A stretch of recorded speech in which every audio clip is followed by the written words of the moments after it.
This is Jim Fetzer, your host on The Real Deal. In Dallas, Texas, 3 shots were fired at President Kennedy's motorcade. It looks like one of those scenes of an old building being purposely dynamited and blown. When we are successful, I'm just a patsy, and we will be. Ready to make to come to the microphone, so we'll listen up. A new world order. So my name's Robbie Parker. It might have appeared that way, but from my close-up inspection, there's no evidence of a plane having crashed anywhere near the Pentagon. Let us never tolerate outrageous conspiracy theories concerning the attacks of September the 11th. President Kennedy died at 1 p.m. Live from the Media Broadcasting Center. Welcome to the new JFK show number 111. We've been doing this for quite a while now. Tonight we've got a pretty good show lined up, we hope. We've got Larry Rivera, who's going to talk about a woman who's come forth with new compelling information about Lee being in the doorway. However, Larry was saying it might be a day late and $1 short on that. Don Fox has got some stuff on Donald Trump and a possible assassination, so that goes right in with JFK, the assassination of the century. And we're going to start off the show with talking about the conference coming up in Dallas, Texas. It's called the JFK Assassination Conference 2016. It's being put on by Judy Baker. And actually, Larry Rivera is on the board of this. So I'm going to go ahead and let Larry tell us a little bit about it, and then we'll go through the speakers one at a time real quick. Thank you, Gary. This promises to be a landmark event on JFK assassination conferences because there will be a lot of new information. Can you up your volume, Larry? We can't hear you. Can you up your volume? Yeah, how about now? A lot of perfect. A lot of new information that will be presented here, and some old information, but which has never been presented and or allowed to be presented, and some just fantastic, fascinating stuff, and the speakers that are lined up. Again, Judith has been able to secure some of the very best speakers on JFK. We're going to briefly go through these, and we're inviting everybody who can make it to Dallas for the 18th to the 20th to go to downtown to the Crown Plaza and check it out, because it's going to be worth your while. All right. Well, first off, we've got John Barber, and he had one of the best videos that I've ever watched. He was a total friend of Jim Garrison, and he made the Garrison tapes, which is, in my mind, one of the best JFK videos ever made. And he's not just known for JFK. He's actually was the father of reality TV. He's got let me move this over. He's got Emmy Awards. He was an NBC Critic at Large. This guy's been on the TV Guide, I think, more times than most people. So anybody else want to talk about John Barber?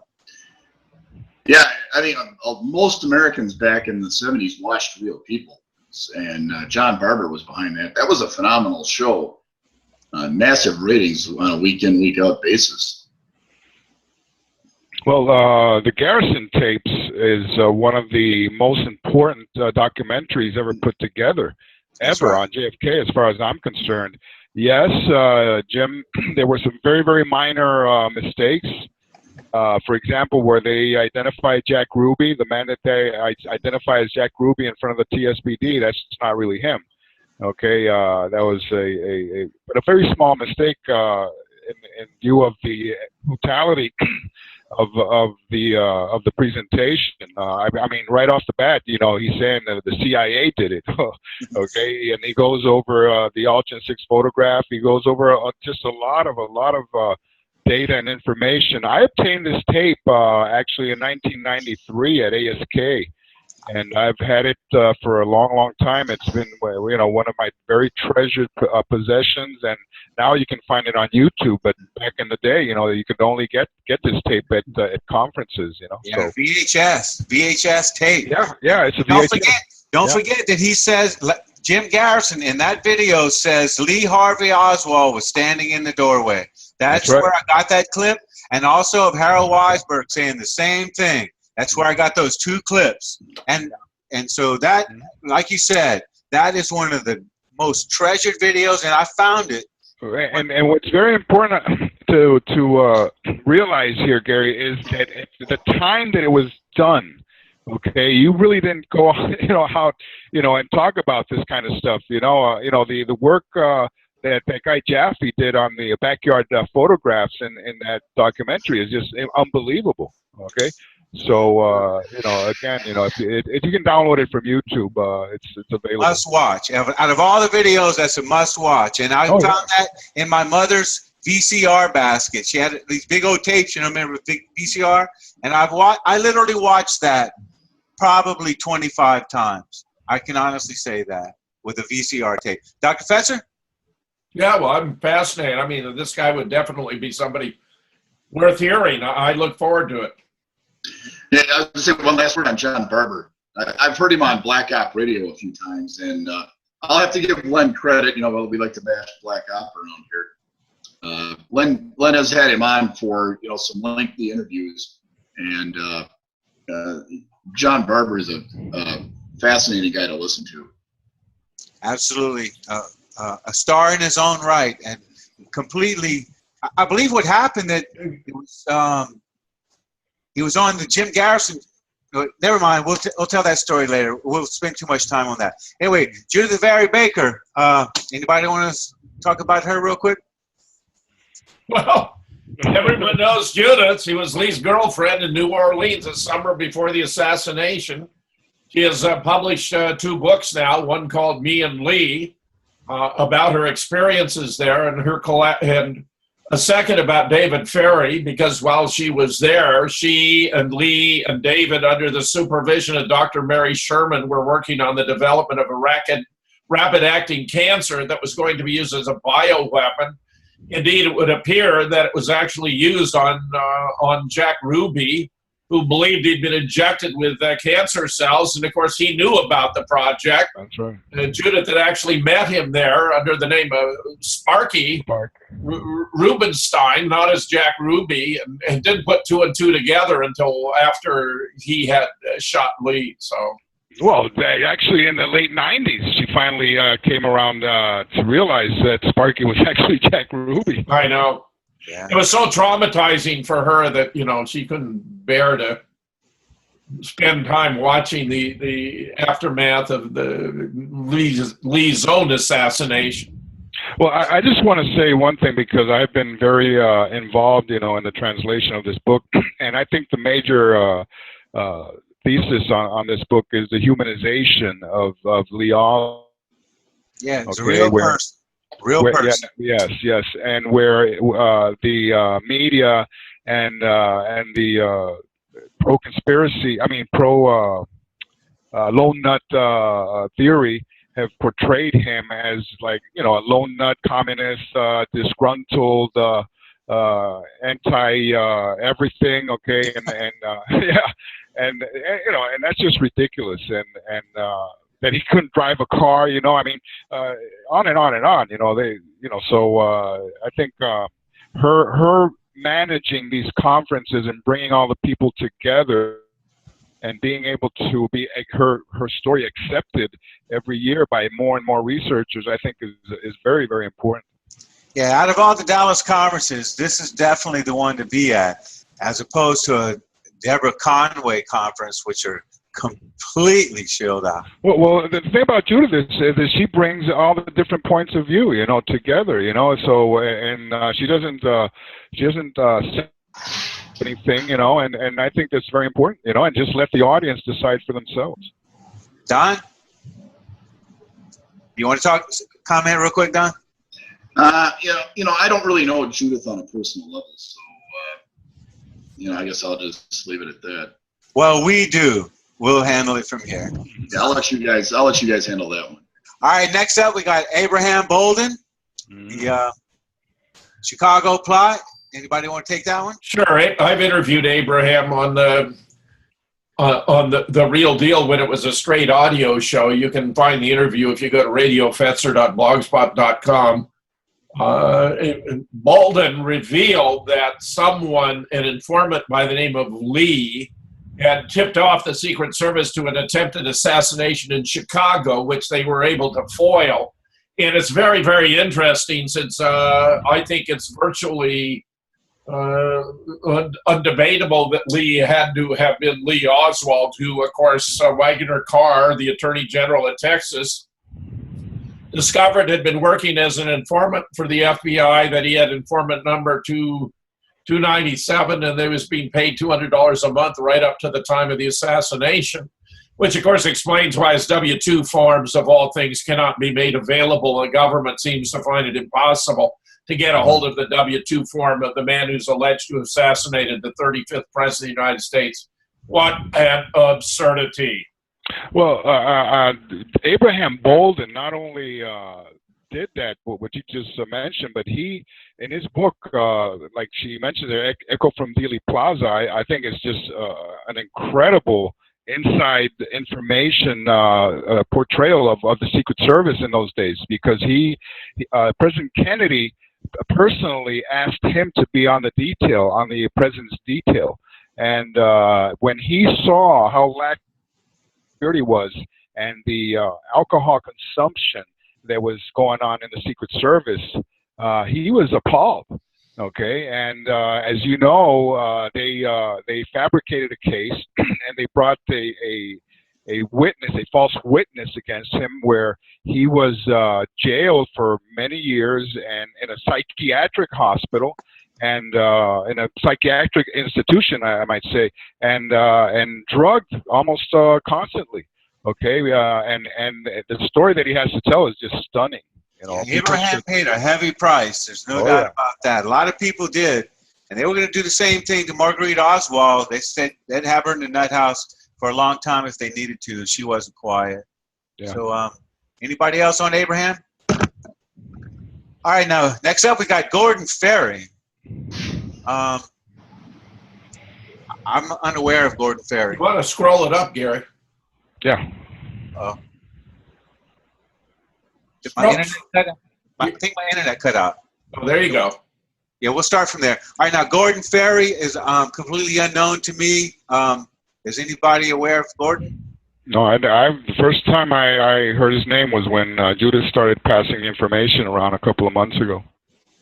Yeah, he said he was a Secret Service agent for Jackie Kennedy. But again, these are people that are going to bring different perspectives to the conference that we have never seen, or heard. So this is a very, very interesting individual here, as I am reading here. And like I said, he's probably going to bring, stuff that we've never heard of, and I'm looking forward to listening. Who knows? We might learn something.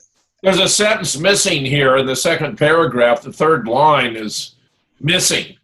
And it should say something about a close friend of Bart McClellan who worked in LBJ's attorney. This was Ed Clark's office.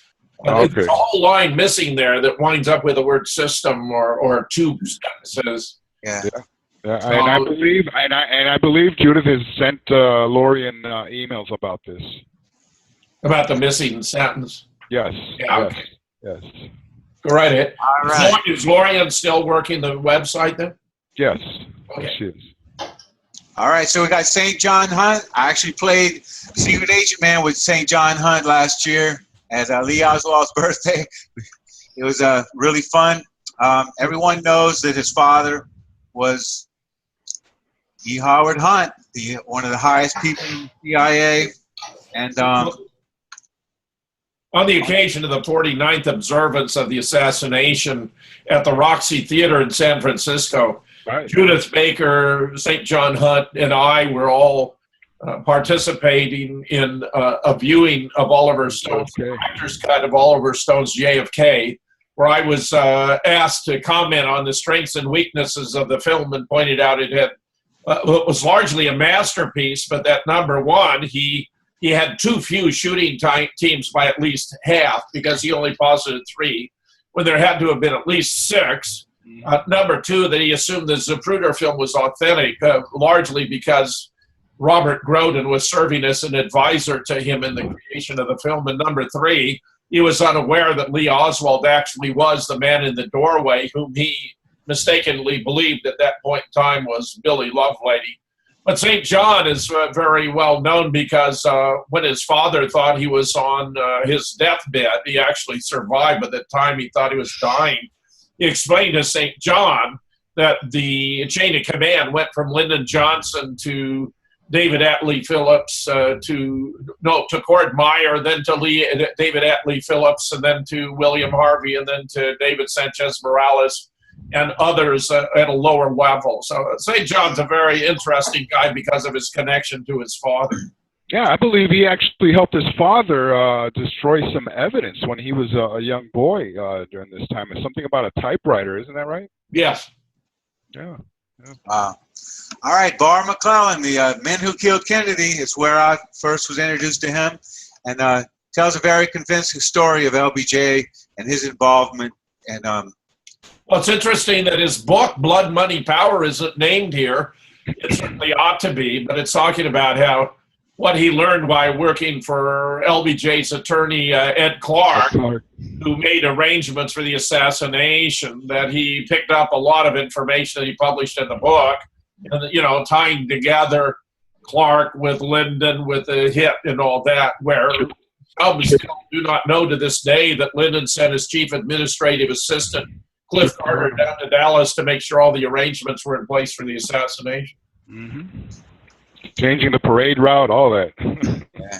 All right, Jim Mars, our newest inductee into the Oswald Innocence campaign. It's really welcome to see him come on board. Really am. Crossfire is got to be one of the most important books ever written on the JFK assassination. It's probably the third or fourth JFK book that I got. Yeah. Of course, his book, well, it says right there, his book and Jim Garrison's book was the basis for the movie JFK. Everyone knows about Jim Mars, so all right. Those are my wife's favorite books about the assassination, by the way, Crossfire and the Search. What was the title of Jim's Garrison's that was On the Trail of the Assassins. Yeah. On the Trail of the Assassins. He loves those 2 books. They're wonderful. And then this one here, Fletcher Prouty. Yeah, I've got that one.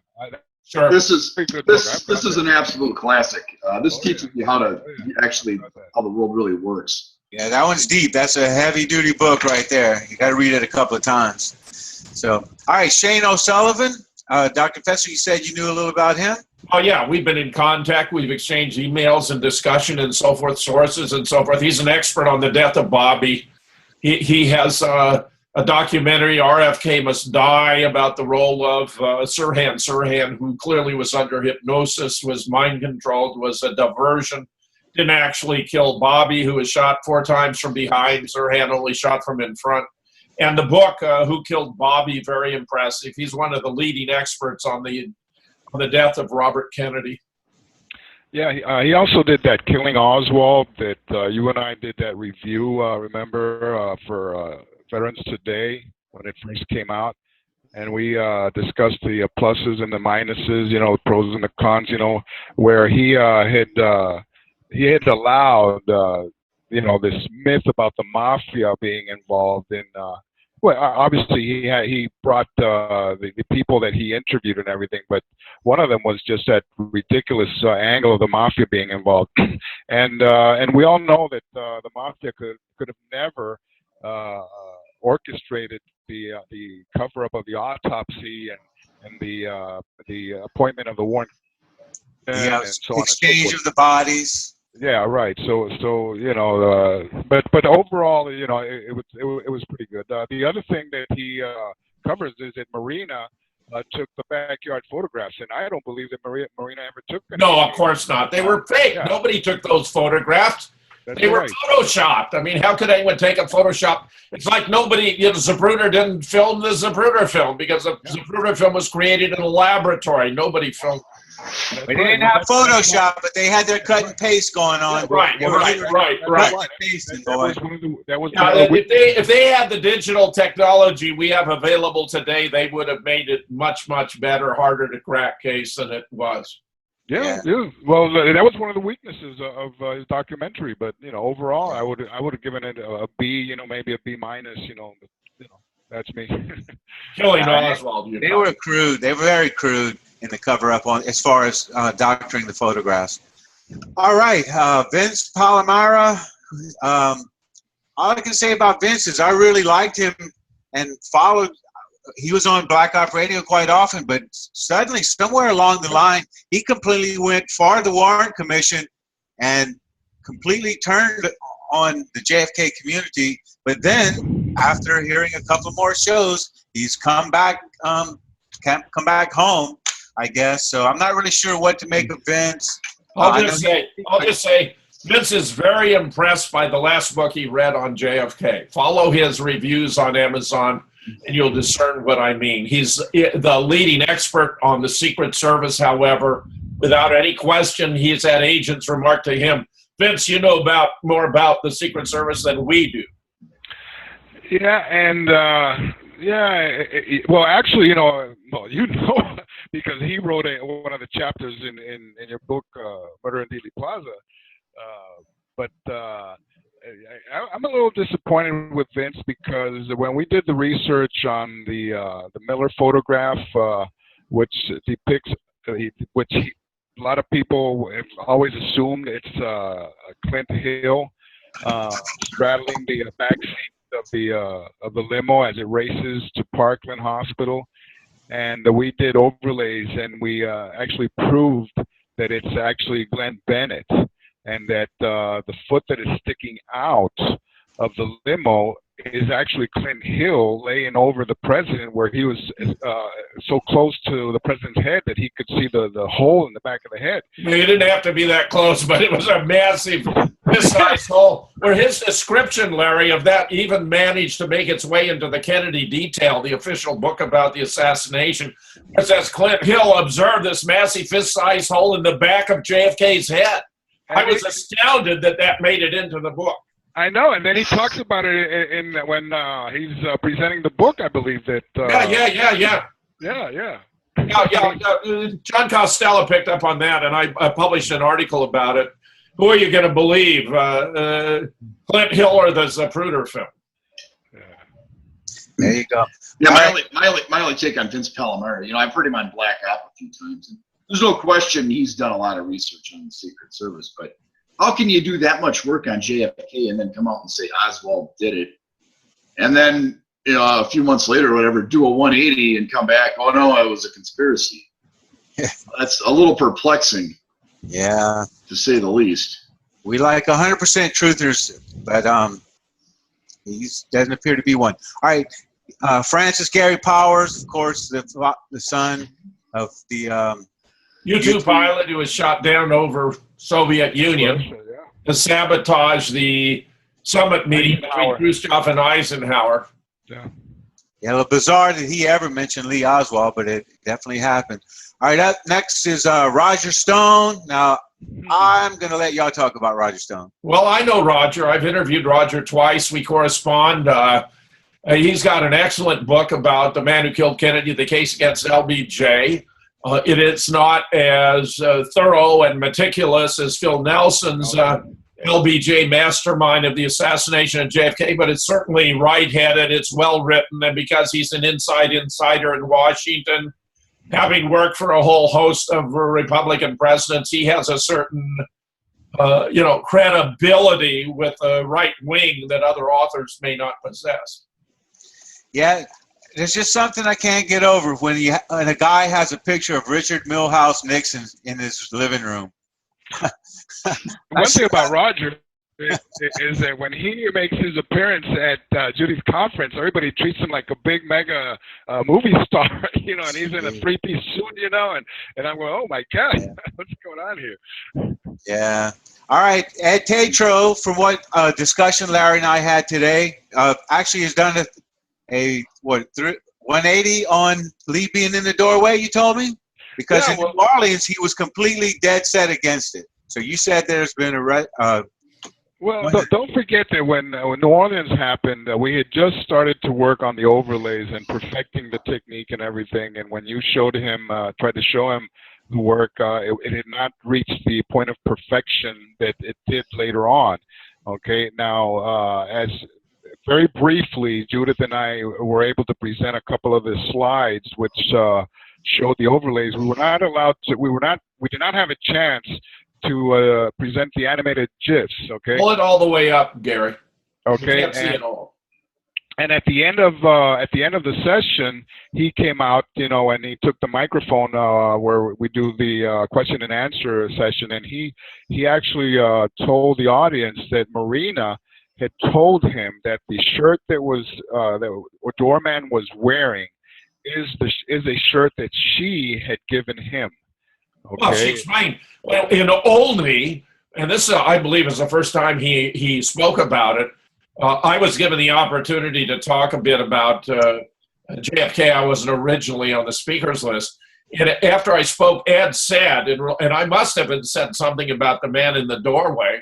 He said that he had spoken with Marina and she recognized the shirt as one that she had washed for Lee.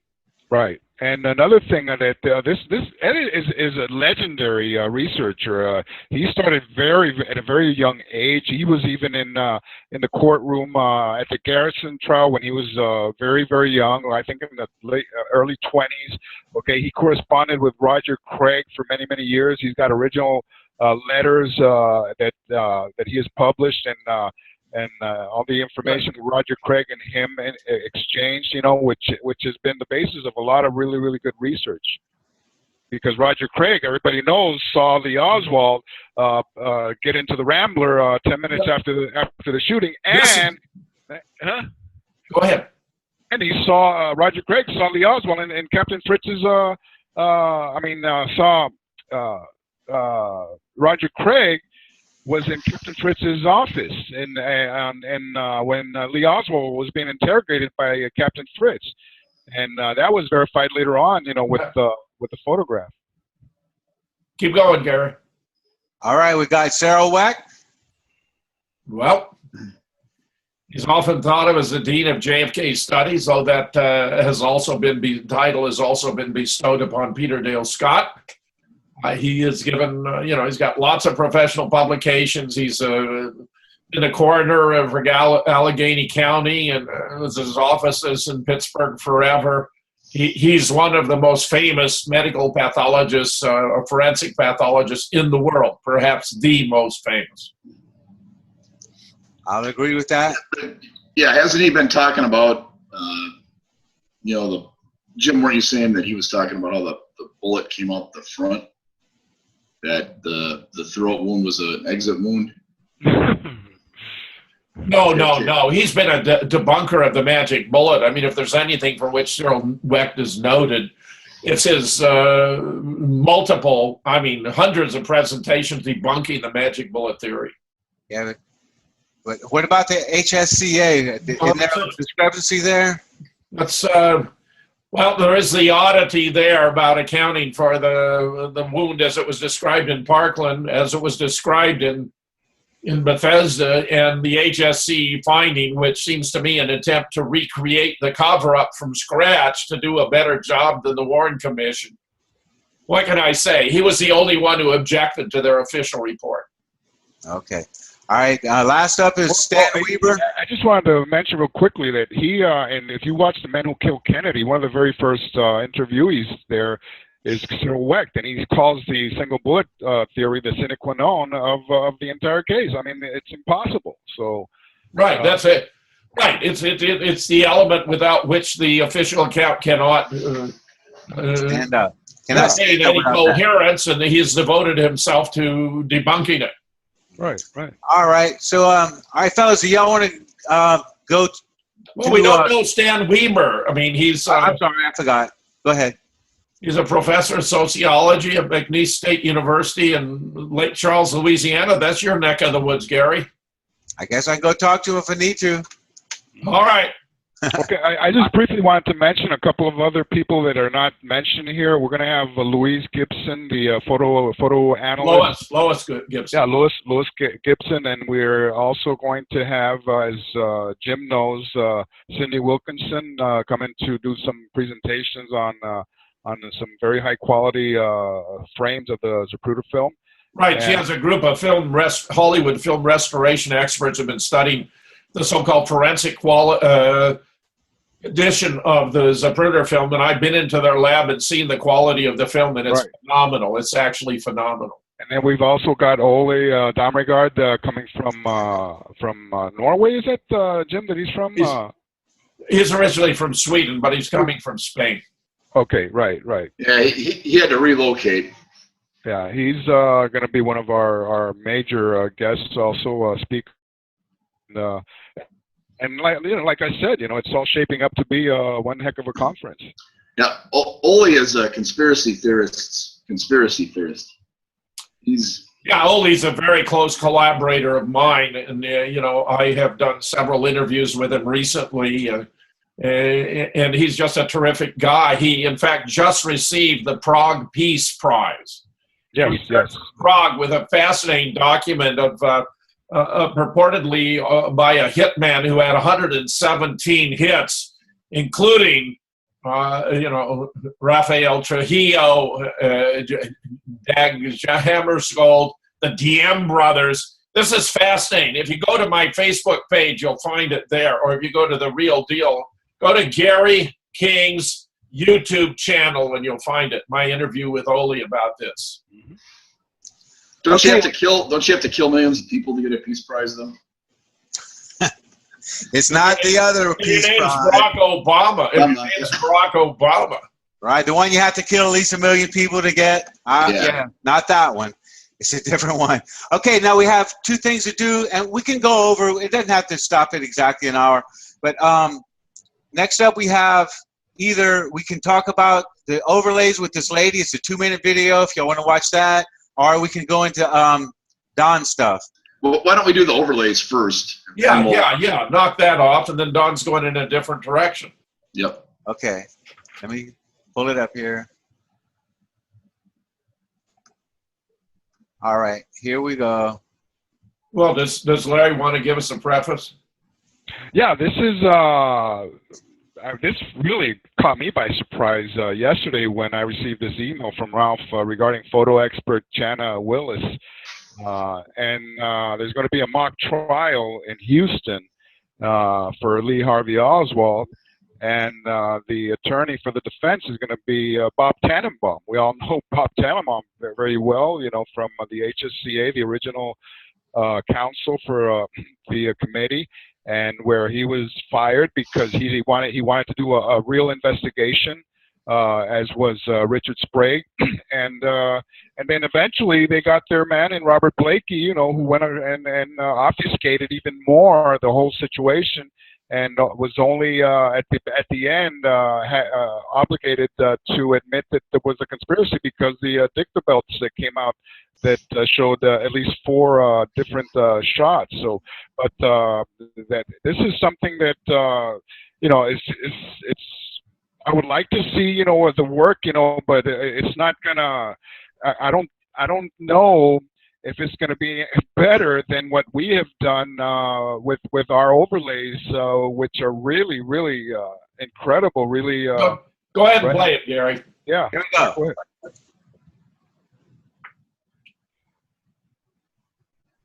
There is a sound, is there? All right, hold. Can y'all hear it? No sound. All right, yeah, just give me a second. Hang on.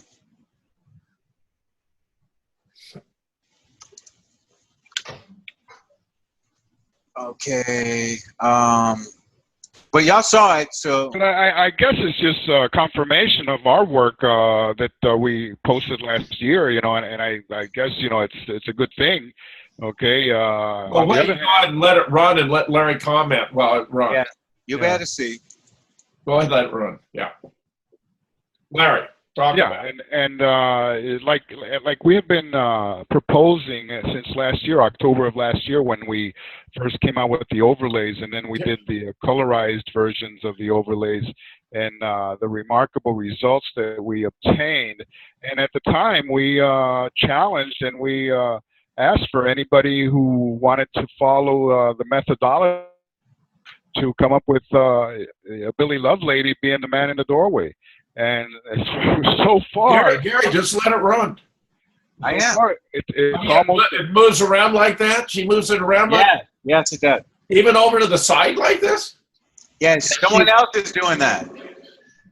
She's using Photoshop, Jim. She's showing me that. Yeah. Right, she's using Photoshop, and I explained the methodology using Photoshop in the paper, and as we have talked about many times here, the scientific method, the scientific protocol dictates that anybody who opposes or thinks that we are wrong should follow the methodology and present their findings, okay, which is the way that scientific research works. Of course.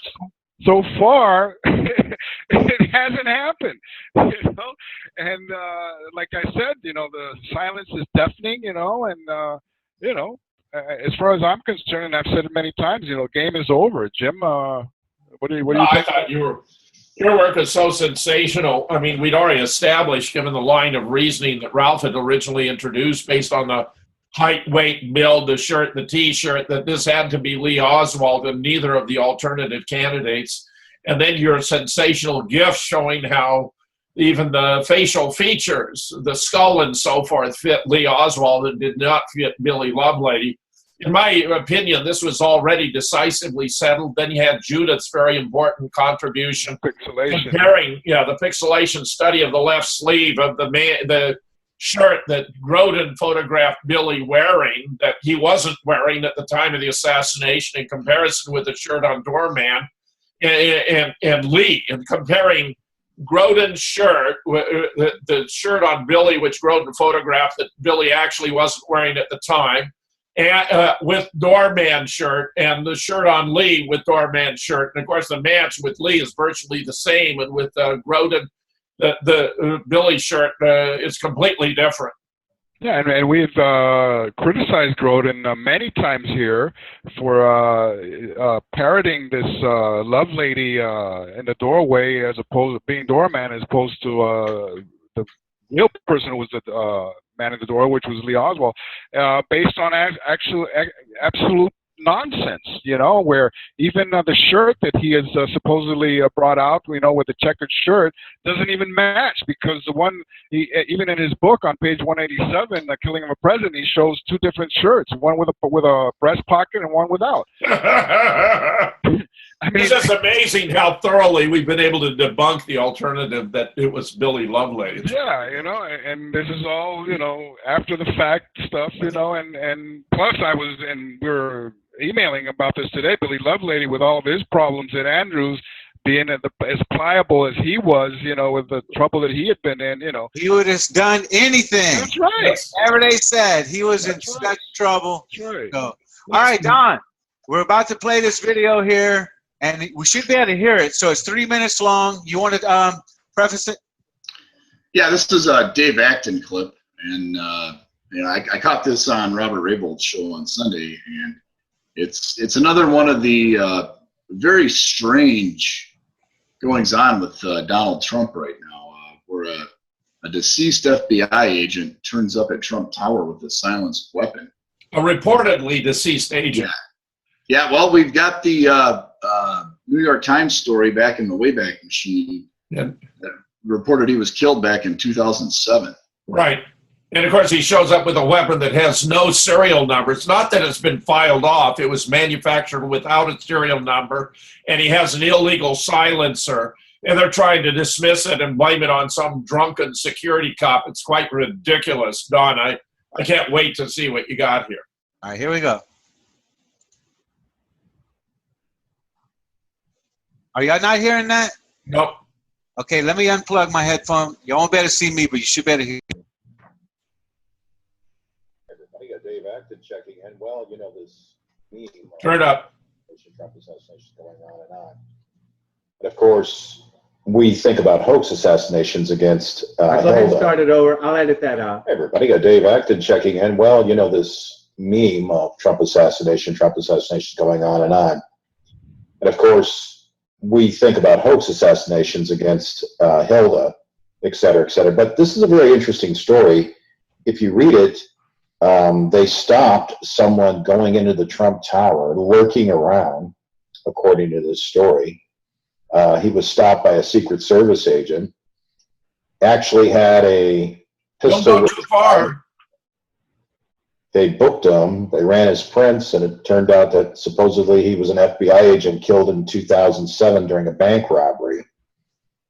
So the report goes on to say that this is probably a secret Gladio agent who had his death faked and is a professional assassin. So again, we see the assassination theme. I'm sure this story is going to be covered up almost completely. But if you look into it, you find that there's this running Trump assassination, Trump assassination, Trump assassination. And that's why a lot of folks have been looking at August 8th as a hoax, false flag, PSYOP assassination attempt. Yeah, here's a Facebook page, the assassination of Donald Trump. Now, there's two ways to look at this. Of course, August 8th is one date, August 20th is another date. These are coded Freemasonic ritual dates. I mean, that's openly admitted. So what we'd be driving at is who would kill who. So would a Trump supporter kill a Black Lives Matter individual? Probably not. Most of these weekend warrior wannabes with the AR-15, they just don't have the stomach for it. You know, they're not really going to kill that many people. Now, what about the Black Lives Matter people? Would they be more inclined to kill a racist, lying white cracker who supports Trump? Well, of course they would. So that begs the question, would you have a hoax assassination against Hillary and then get all the BLM people to attack all the white racist crackers? Or would you have a hoax assassination against Trump or an actual assassination, as this article seems to indicate? So we have the assassination narrative. I did a couple of videos about that before because we see a lot of this. By the way, trigger warning, this is a plastic gun. It's not a real gun. So all you social justice warrior neoliberals, you don't have to panic, okay? You can relax now. But we see this rhetoric and we see this pre-programming. So will this be the catalyst for the race war? And this is a very alarming story if this is true about this person that was arrested for carrying a silencer in the Trump Tower last night. Nobody else is really covering the story. And again, this lays the groundwork for the assassination meme. So for this particular guy, we don't know if he was an FBI agent or what his story is, but apparently he's in the New York PD lockup. So we would have to say, you lose, Chi-Chi. Till next time, reporting in, this is Dave Acton. All right. What y'all think about that, Don? Why do all FBA informants have to look like him? You cannot not look like him and be an FBI spook. You know what I mean? That's the classic look. Well, there's a lot of different ways to take this. I guess my initial reaction to it would be is, you know, Trump wasn't in the tower at the time this guy showed up with the weapon. And, you know, had this been a real assassination attempt, they'd know exactly where Trump is. They'd know all his movements. They're probably trying to send him a message. You know, this might be like, you know, a Ross Perot level type, you know, shot across the bow. Hey, bro, you know, you're pissing us off, and you may want to change your tune here or drop out completely. Well, there's been discussion about the possibility of Trump being assassinated because the powers that be would never allow him to become president. From the beginning, William Bennett, who was Secretary of Education under Ronald Reagan, even wrote about it. William Bennett is very staid part of the Republican establishment. He said that if Trump looked as though he were actually going to succeed, he would not be surprised if he were taken out.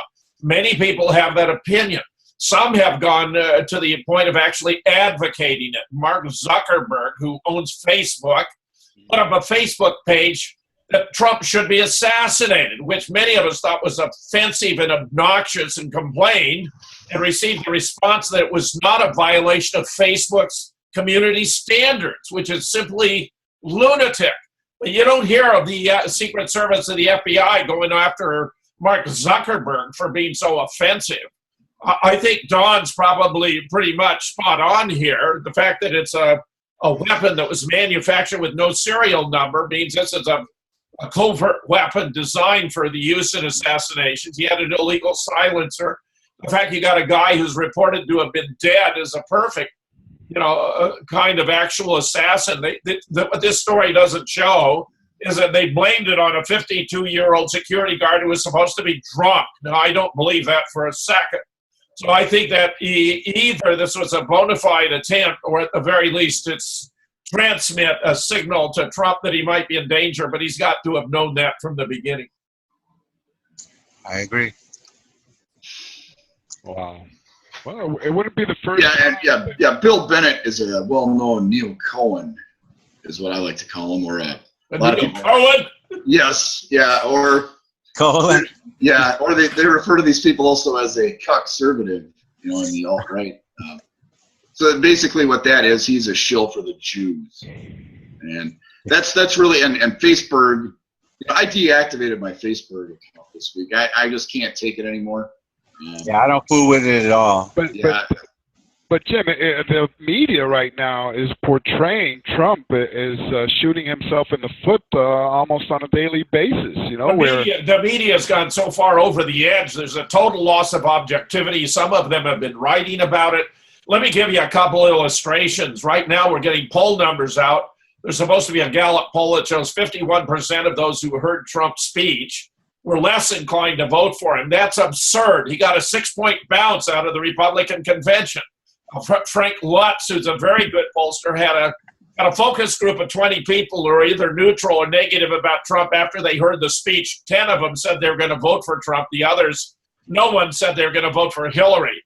So there's grotesque messing with the polls. Even pollsters are pointing out that there's a crisis in polling because they are warping the polls deliberately. They're changing their algorithms and programs to support a predetermined conclusion.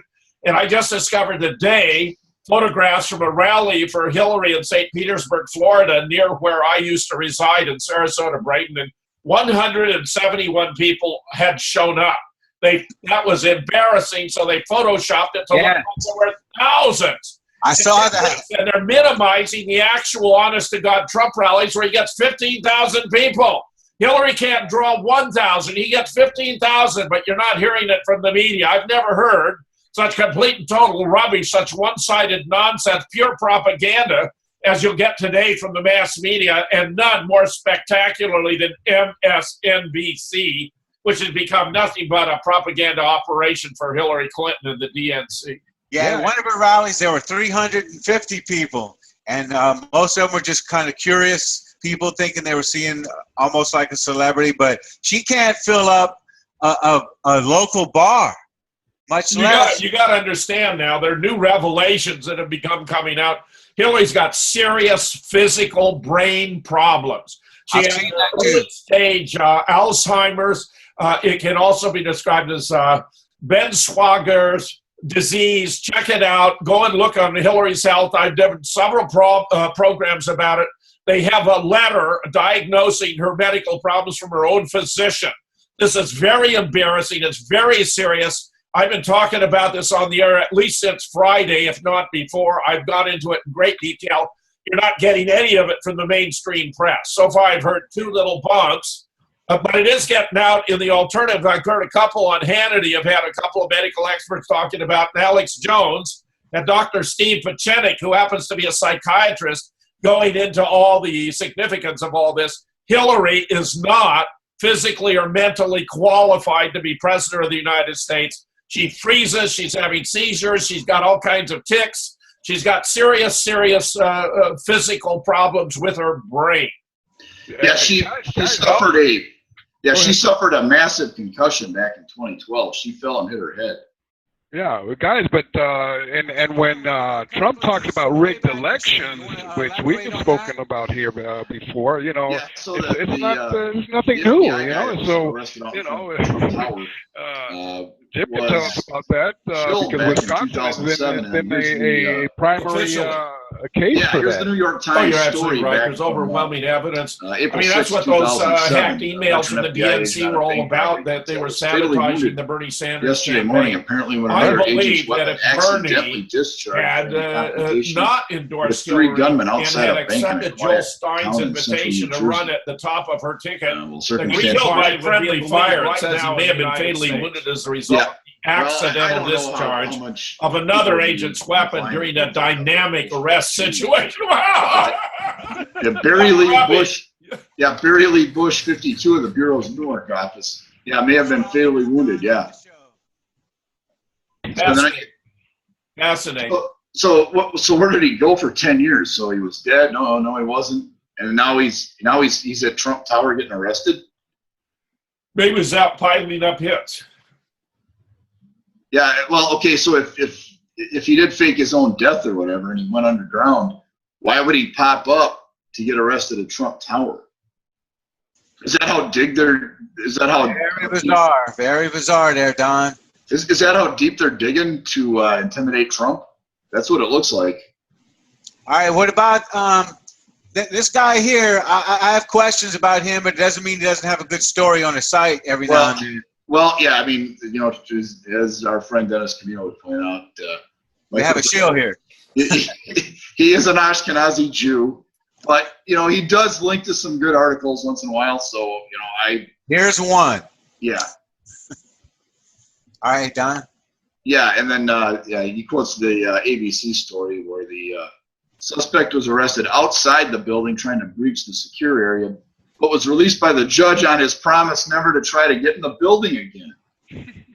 Trump wasn't in the building at the time, so this might have been a warning to him that he can be gotten if he does not drop out of the race. If so, it failed.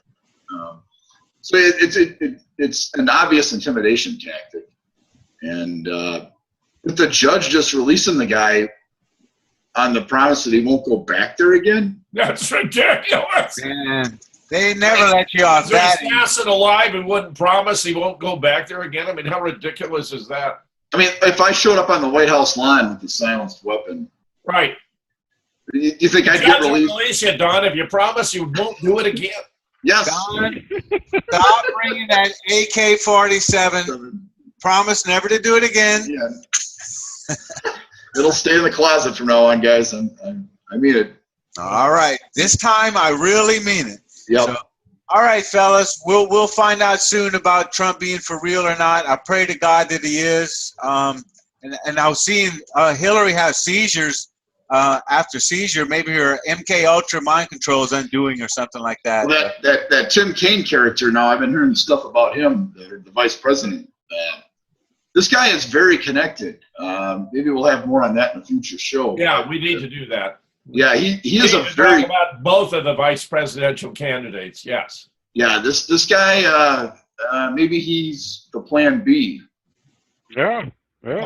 We'll get back to it, Gary. Thanks. All right. Take us out. All right, we'll take you out one more time. This is the new JFK show number 111. We want to thank Jim Fetzer, Larry Rivera, Don Fox, myself, and we are hoping to have Chance George in the engineer's chair very soon. We'll see you next week.